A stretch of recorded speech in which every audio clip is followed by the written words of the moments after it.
ओम नमः संभवाच मयभवाच नमः शंकराच महेश्वराच नमः बाबा धवलेश्वर बालालिंग महाप्रभु दीपम ज्योति परम ब्रह्म दीपम ज्योति जनार्दनः दीपाहरतु मे पापो पूजा दीप नमस्तुते बाबा धवलेश्वर महाप्रभु संसार सुखी रखंतु।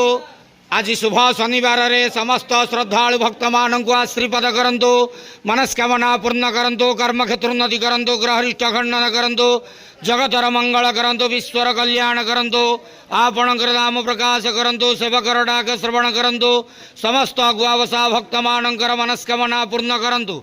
महाप्रभु धवलेश्वराय बालालिंगाय नमो नमः। संसार सुखी रखंतु, आनंद के वार हरि बोलो।